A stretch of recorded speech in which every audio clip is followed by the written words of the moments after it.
Boa noite a todos. Mais uma vez estamos aqui no Longe Talks e hoje é um prazer enorme. A gente vai conversar, né, com uma pessoa que faz um trabalho incrível, um trabalho que é admirador, é uma iniciativa. E quando a gente fala em longevidade, não basta só a gente ter os conhecimentos, mas a gente também praticar isso, né, expandir isso e ampliar isso, porque cada vez a nossa população está envelhecendo e envelhecendo com qualidade, e a gente precisa exatamente ter essas iniciativas e estratégias para poder ajudar aqueles que também ainda não podem, né? Porque a gente sabe muito bem que a Previdência hoje deixa pouquinho, né, para os aposentados, para os mais velhos, e a gente vivendo mais, a gente tem mais gastos.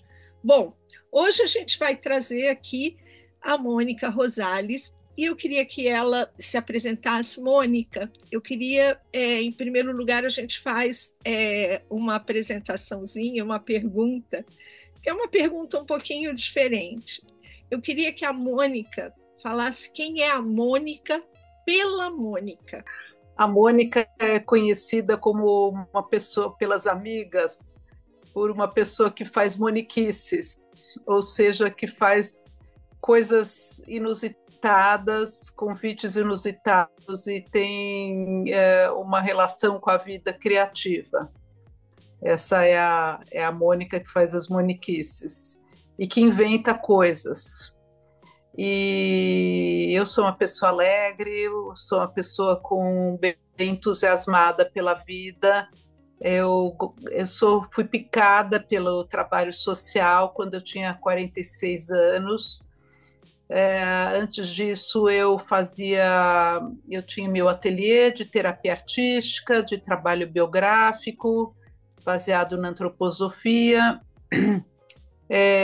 Sou mãe de 3 filhos, tenho 65 anos, tenho 2 netinhos que eu amo e que eu acho que são a sobremesa da minha vida, e vou ter mais um agora. E gosto de gente, gosto de comunidades, gosto de circular pela periferia e ver como as pessoas estão vivendo e ver como é que eu posso contribuir para que o desenvolvimento comunitário aconteça. Então, eu gosto de sair do meu meio e quebrar bolhas, acho legal isso. E, enfim, circulo em vários lugares que acho que assim a vida a gente deveria ser capaz de entrar num palácio e também entrar numa favela com a mesma dignidade, com o mesmo respeito, né? Com o mesmo interesse. Então, assim, tenho pautado minha vida assim, abraçar as diferenças, incluir as diferenças e amar as diferenças. É muito interessante o que você traz, e você trouxe um dado aqui, que é um dado muito. Aos 46 anos, você despertou. Quer dizer, na verdade, eu acho que sempre teve na veia, como você colocou, né? Sempre teve na veia os projetos sociais e tudo isso, mas aos 46 anos você deu um clique. Eu queria que você falasse um pouquinho desse seu trabalho, dessa sua paixão sobre os projetos sociais e a quem eles se destinam. Tá. Bom, aconteceu assim na minha vida, quando eu tinha uns 37 anos, eu fui convidada por 2 amigas para fazer um centro de convivência. Era casa de repouso e centro de convivência para idosos, mas era um negócio, né? Era um trabalho com fins lucrativos, enfim, destinado à população aqui da região da Granja Viana. Esse projeto, ele, por um lado, ele deu certo como uma iniciativa, mas, por um outro lado, a sociedade não andou para frente. Mas, de alguma maneira, aquilo foi bom para eu, de alguma maneira, experimentar o que que era trabalhar com idoso, o que que era acolher um idoso, criar condições para ele se desenvolver, para ele ter uma boa e saudável convivência, e, e também para ver o que que eu não queria fazer, né? Então, assim, eu descobri que assim uma casa de repouso, ela ainda o povo brasileiro não tem uma cultura para isso, então assim as pessoas chegam quando elas já estão assim já num estado assim de precisar de cuidados 24 horas, enfim, numa dependência bastante grande, e eu achei que isso não era o meu público-alvo, assim, que eu gostava de gente ainda com gás para se desenvolver, com gás para recriar e reimaginar a vida enquanto ainda com saúde e com disposição. Então, era um público um pouquinho mais jovem, né? Que é o público a partir de 60, né? Bom, mas de qualquer maneira, isso foi com 37 anos, e aí eu deixei isso quieto depois, e foi quando fui fazer minha formação biográfica, fui continuar a trabalhar com terapia artística, que era a minha profissão original, dar os meus cursos. Eu sempre fui muito envolvida com contação de história e com oficina de contos, com essa linguagem imaginativa. E, bom, enfim, aí quando eu tinha 44 anos, o meu pai, que já tinha quase 80, me chamou. Ele era um empresário bem-sucedido e falou: Olha, eu quero deixar um legado e eu queria que você cuidasse para mim. Eu quero montar uma fundação, uma associação, e eu quero que você cuide para mim. E aí eu fui pesquisar e voltamos de alguma maneira para esse tema, que era um tema que lhe era caro, né? Um olhar para o idoso. Aí eu lembro que na época eu falei para ele: olha, eu tenho já alguma experiência com isso, mas eu quero fazer perto de casa. Eu faço esse trabalho perto de casa. E eu morava na Granja Viana. Eu ainda moro na Granja Viana parcialmente. E aí ele topou, e eu então tinha um amigo meu, ele era um conhecido, um amigo recente, que conhecia bem Coti e Carapicuíba, que são é onde a Granja Viana fica, entre Coti e Carapicuíba. E nós fomos dar uma volta, aliás, várias voltas, e eu fui pesquisar do que se tratava, né, o que tinha de trabalho social, onde tinha centro de convivência. E aí fui em Cotia, fui em Carapicuíba, mas quando eu fui para Carapicuíba, que eu vi a, a vulnerabilidade social da cidade e o quão quase nada existia nesse sentido, e quanto que aquele povo é um povo de nordestinos, assim, afetivos, queridos, sabe, assim, com uma vontade de conviver, e eu me apaixonei, falei: é aqui que eu quero fazer a associação.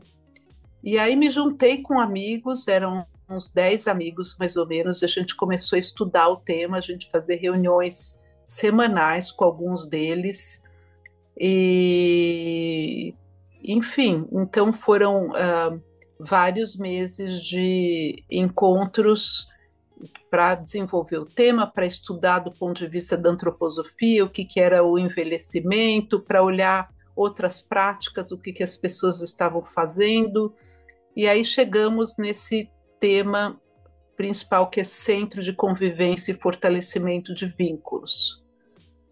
E foi aí que começou a Associação São Joaquim, com essa pegada de convivência. É linda essa trajetória, né? E é uma trajetória que, assim, é como se o seu pai tivesse te ligado a um propósito que começou lá aos 30 e poucos anos de idade, que isso deve ter acompanhado, e eu acredito muito no processo histórico de vida que a gente tem, né? E com certeza isso te conectou. E você trouxe. E aí, essa associação, eu queria que você contasse um pouco qual é hoje, o que a associação faz, como ela faz essa distribuição, essa estratégia, como ela ajuda nessas comunidades, né? E qual é o papel dela nessa comunidade toda para ajudar. Vou contar um pouquinho da história, né? A gente pesquisou assim o lugar e aí encontramos a aldeia de Carapicuíba em 2006 e ali a gente alugou uma pequena salinha de 40 metros quadrados, com um jardinzinho atrás e com uma grande praça na frente. E a ideia era oferecer atividades para convivência e para trabalhar a trimembração humana, que é pensar, sentir e a vida volitiva, né, a ação. E aí eu lembro que na época eu falava assim, bom, a gente precisa começar com o corpo em movimento, ele gera energia, ele gera dopamina, ele gera ocitocina e ele com essa energia as pessoas vão querer ter mais energia, mais vontade de fazer outras coisas. E aí a gente vai trabalhar com as artes, com a música, com as artes plásticas, com as manualidades, e vamos então mexer com o coração das pessoas, né, com a vida do sentir. E aí, e ali, além disso, a gente vai fazer biográficos para elas poderem ressignificar suas vidas. A gente vai fazer trabalho cognitivo com a memória, com os contos, conversas, rodas de conversas, palestras. Então, mais ou menos, era esse o escopo inicial, da gente trabalhar esses 3 aspectos do ser humano. Como que a gente pode gerar saúde e olhar aonde vive a saúde, né? Então, um dos aspectos é assim, estar próximo da natureza, ter uma integração com a natureza, ter um sentido de coerência na vida, um propósito de vida, estar perto do belo, né? Conviver, né? Conviver com várias pessoas. E aí foi nascendo a associação. Foi um milagre, assim, né? Eu acho que assim, que esse lugar é um portal de grandes transformações na vida das pessoas, porque elas sempre falam, boa parte delas, eu era uma pessoa até eu conhecer a São Joaquim e a São Joaquim mudou a minha vida. Porque eles se ressignificaram, porque muitos deles trabalharam a vida inteira, não tiveram oportunidade de se desenvolver pessoalmente, né? Só trabalharam, criaram os filhos, constituíram família, tiveram assim vidas muito sacrificadas e aí agora de repente eles podiam experimentar outras coisas.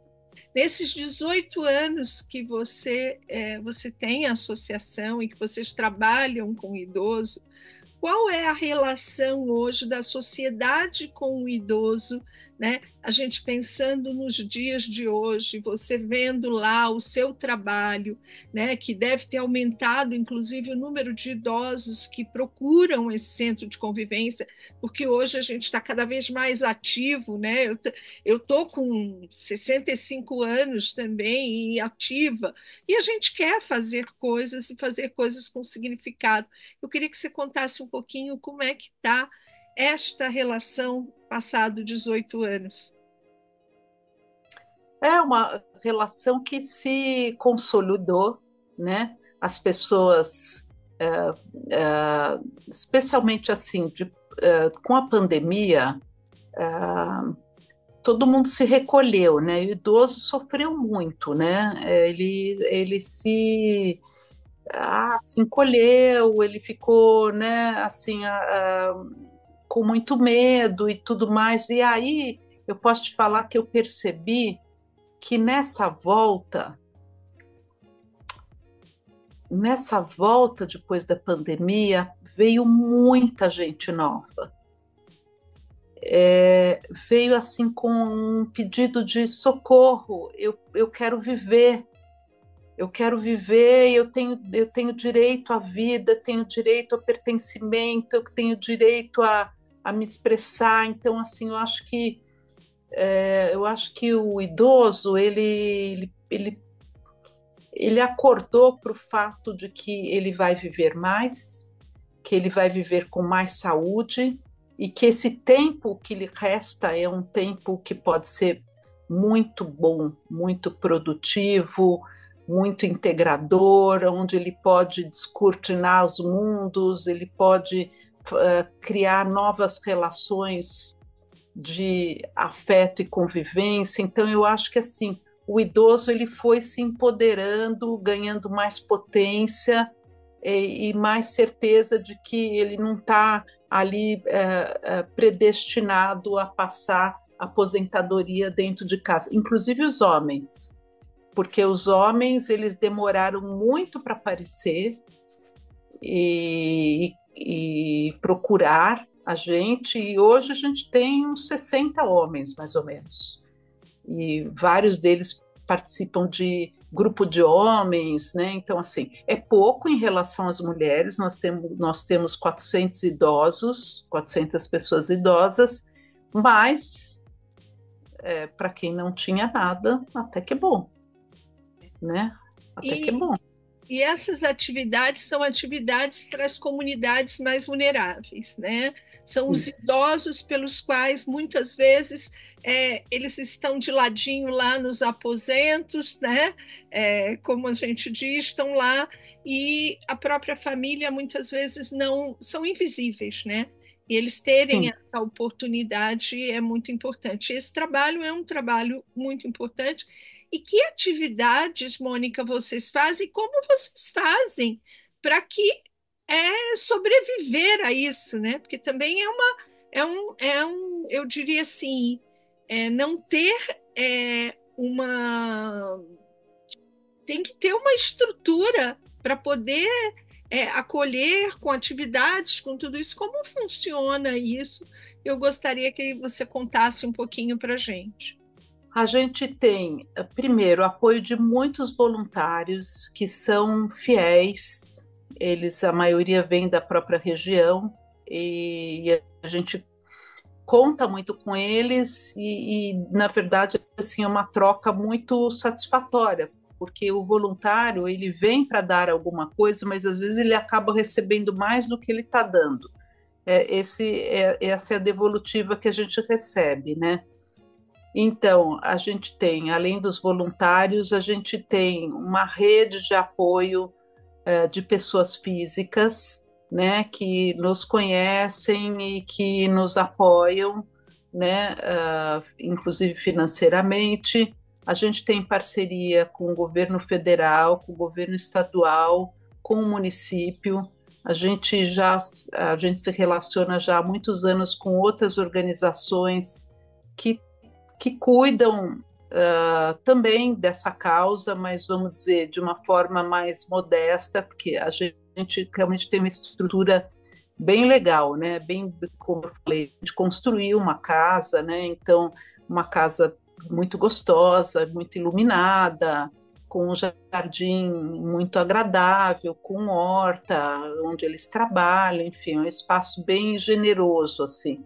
Especialmente se a gente comparar com São Paulo, né? Aqui a gente ainda tem essas possibilidades de mais verde, mais espaço, né?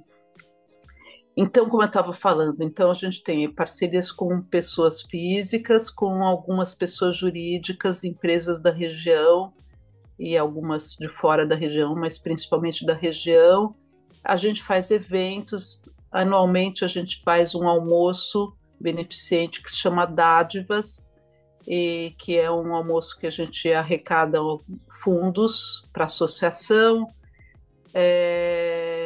A gente participa de editais, de vez em quando a gente ganha, E aí é isso, é um pouco de tudo. É uma pizza que temos vários colaboradores, né? A comunidade Granja Viana que nos apoia, nos reconhece. Às vezes a gente aluga o espaço também para eventos enfim. E aí temos essa parceria público-privada que é também muito interessante, né? Porque a gente está prestando para o setor público um serviço de qualidade que eles, infelizmente, não conseguem fazer, né? Como a gente acha que deveria ser. Eu só quero dar parabéns, eu estou aqui colocando essa iniciativa para que todos do Longe Talks possam conhecer, né? Possam, se não puderem fazer, mas se envolvam de forma voluntária, né? É para a vizinha no seu prédio, é para aquela senhora que está ali ao lado, é a gente poder ter esse olhar um pouco mais empático, porque todos vamos para o mesmo lugar. Né? Como é que a gente pode conviver com isso? Eu queria que você deixasse agora uma mensagem, né, para essas pessoas que, como você, se, se viram num projeto social sendo extremamente realizada, extremamente comprometida, como sua missão, como levando o legado do seu pai, né? E qual é a mensagem que você deixa para as pessoas até que possam se engajar nesses mesmos projetos, né? O que eu queria falar, assim, esse ano, aliás, o ano passado, a gente foi convidado para fazer vamos dizer, uma sucursal, um bracinho da São Joaquim em Santo Amaro, no Parque da Mônica. Isso é dentro de um shopping. Eu falei, gente, não vai dar certo. Mas 2 vezes por semana a gente faz trabalho físico, ginástica, coral, num dos dias, e o outro dia roda de conversa e ginástica. 2 vezes por semana, um centro de convivência. Começou com 10, 15 pessoas, o ano que vem já está indo para 60. Então, assim, é fácil fazer. A gente não precisa começar grande, a gente pode começar pequeno, com um grupo na vizinhança, com um grupo no bairro, né? Você abrir, procurar um espaço para fazer esses encontros acontecerem, onde você mobilize o corpo, mobilize o coração, né? Com canto, com música, com teatro. Eu esqueci de falar, mas os familiares têm muito orgulho de ver as peças de teatro que a gente faz, a orquestra de violões que a gente tem, né? Então, assim, isso é um trabalho ao longo de muitos anos que a gente foi ganhando uma qualidade muito grande, mas dá para começar pequeno e a gente está super à disposição, se alguém se interessar, né, de dar o caminho das pedras. Não são pedras, são seixos, não é tão difícil, e eu acho que a gente pode se enriquecer muito fazendo um trabalho social. Muito, muito obrigada mesmo. Vai estar passando aí, a gente vai deixar, né, o site, vai deixar tudo e parabéns pelo trabalho e eu com certeza você recebe bênçãos todos os dias, né, desse fazendo esse legado aí que teu pai pediu para você deixar. Acho muito bacana, muito bonita a sua trajetória.